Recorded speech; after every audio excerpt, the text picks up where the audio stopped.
Well, let's start with a fact probably all of you know. If we look at a typical PC user, he usually has to remember a PC password, of course.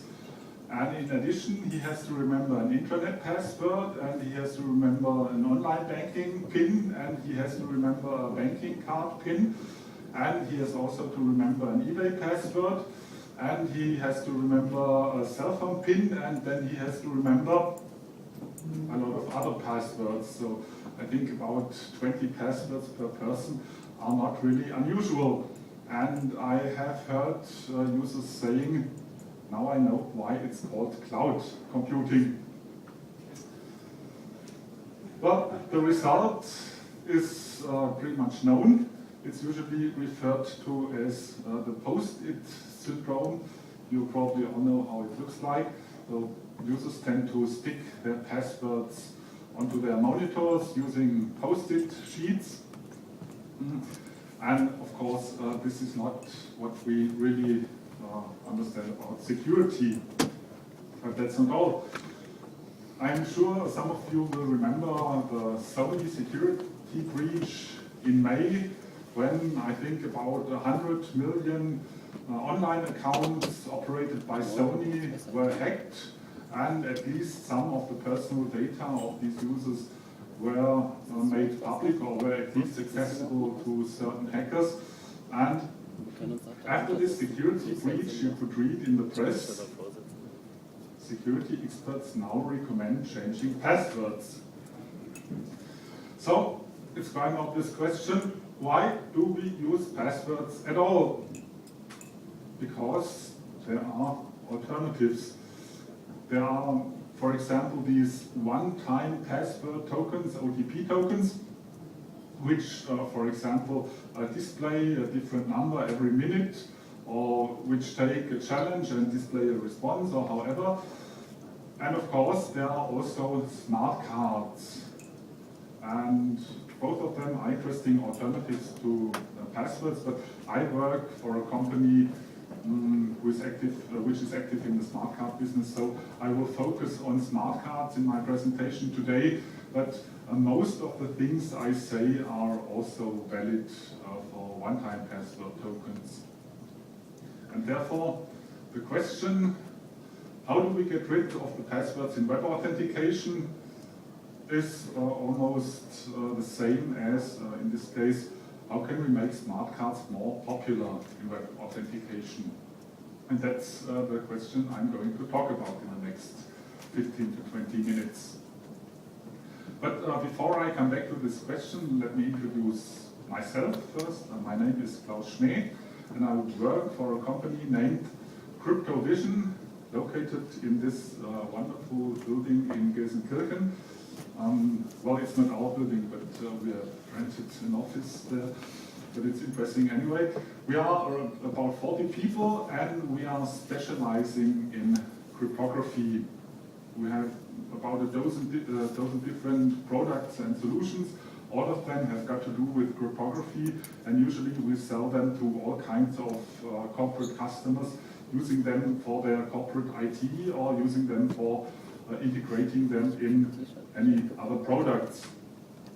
And altogether, there must be worldwide more than 50 million people using our solutions. I'm sure many of you will use our solutions too, but you don't know it. Maybe it's integrated into your car key or into your navigation system or into your car. It's used pretty much everywhere, but you usually don't see it. And one of our products is a smart car middleware, and this is why I'm talking about smart cards today. Let's get back to our question. How can we make smart cards more popular in web authentication? Well, one obvious method would be we have to stress the security. Of course, a smart card is more secure than a password. You all know that. And maybe we could make an advertisement which looks like this. Use smart cards, it's secure, and this can easily be proven. Smart card has a secure key storage, and the PIN is good for security. the data processing is secure, and security, there's security because of a pin counter, and security because of a photograph on the card, and security because of digital signatures, and security here and security there. And this sounds pretty good, but my experience in 15 years in the IT security business is, if you want to sell security, don't try to sell security. And why? Because nobody really wants security.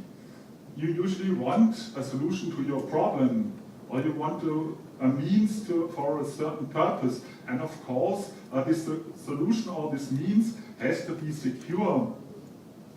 So if you buy something, you want the security integrated, but it's very hard, and that's my experience, it's very hard to sell security as an isolated process or as an isolated value. So I'd say security is rarely a killer argument. It's a good argument, it's an important argument, but it's not the killer argument. We have to look for something else. Maybe we can talk about the TCO, the total cost of ownership. This argument has been there for at least 10 years. It's pretty simple arguments. On the one side, we have the passwords. Passwords are for free, of course, so we have low initial costs. But we have a lot of hotline calls because people tend to forget their passwords, and then they call the hotline, and then they lose productivity, and all this costs a lot of money, because a single hotline call can cost between, let's say, 30 and 60 euros. And if a user calls a hotline because of this password 4 or 5 times a year, this sums up to quite some. On the other side, we have the smart cards. In this case, the initial costs are high, of course, but at least that's what the smart card industry says. You have a decrease in the number of hotline calls. People don't need to call the hotline anymore because of lost passwords, because they have a smart card. This is a very interesting argument. I talked about it with a sales colleague a couple of days ago, and he said, well, in your case I wouldn't mention this, because if you do, people will throw tomatoes at you. At least those companies who have exactly done this and introduced smart cards instead of passwords, they had to realize that in many cases the trade-off just wasn't there. It was true that the number of help desk calls decreased a little bit, but it was not enough to make a payoff. And if at all you get a gain, it takes time. It takes about, let's say, 5 years, 10 years. And still, reducing the help desk calls is a good argument, but not a short-term argument. So it's not a killer argument either. So if you want to sell, or if you want to make smart cards more popular, it's probably the wrong way to take this argument. So let's try another. For example, the user-friendliness. If you use passwords, you need at least 10 characters, and at least one uppercase, and at least one lowercase, and at least one numerical, and at least one non-alphanumerical, and of course you have to change it every 3 months. And this has to be done, as I said, at least 10 times, because you have 10 different passwords. And a user who has to face this usually looks like this. So if you use smart cards, everything gets better, because we only have a PIN with 4 digits, and if a user may or is allowed to use a smart card instead of a password, he is usually happy. Well, at least that's, again, the theory, and might be true, although, of course, the smart card industry will exaggerate this a little bit, but it's basically true, but it's not a killer argument. Why?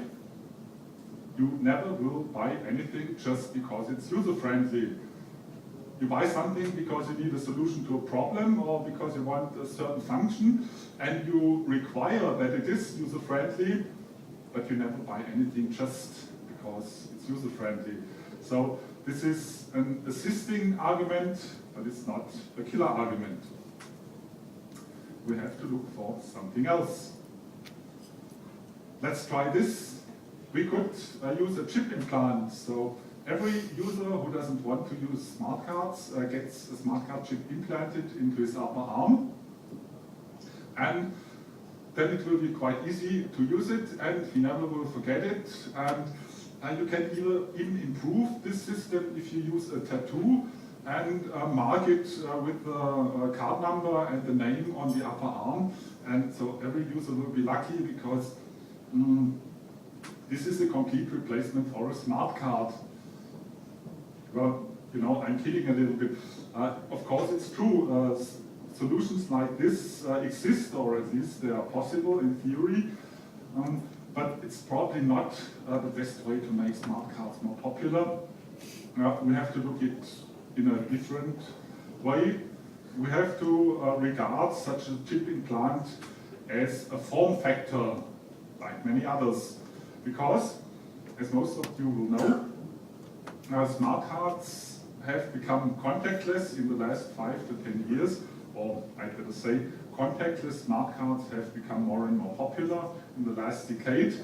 And if you don't need a contact point, you can give the smart card any shape you like. And if you don't like the card as such, you can also use a chip implant. Okay, probably not the best idea, but maybe this is a good idea to use a USB token. It can even be combined with a one-time password token. And you can even use such a token which looks like a wristwatch. And if you don't like a token that looks like a wristwatch, you can even use a real wristwatch. And you can use a cell phone. And if all these form factors are not the ones you like, you can take a card, which looks like this. So, of course, all these form factors make smart cards more attractive, and that's very important. But again, it's not a killer argument, because nobody buys or uses the smart cards just because it's a nice form factor. It's the other way around. You use the smart card for a certain purpose, and then the form factor makes it more interesting, but it's not a killer argument. Well, I have talked a lot about non-killer arguments now. The question now is, where the hell is the killer argument? I'm afraid there isn't any, but what we can try, we can put all the non-killer arguments together. Maybe we get somewhere if we do that. And indeed, we have security, we have the help desk calls, we have the user-friendliness and the form factors. And if we combine all these non-killer arguments, we get a really interesting and genius masterpiece. Don't you think so? Don't you think this is a great painting which could be painted by Leonardo da Vinci? Well, probably not, because something is missing. It's quite obvious. And what is missing? Well, it's the apps, stupid. I'm not talking about the iPhone apps, I'm talking about smart card applications, something I do with my smart card. And of course, it's really nonsense to talk about smart cards without talking about the way I will apply it. And this is what we actually have to talk about. For example, if we get back to our PC user, he needs a smart card for the PC, and of course a smart card for the intranet, and one for online banking, and one for the ordinary banking, and one for eBay, and one for the cell phone, and then more. Okay, yes, don't you think it's really beautiful? And the idea is, if we have the smart card, we can use it for a lot of different applications, and this will make us really lucky, because if we have now our painting masterpiece, and we include the missing piece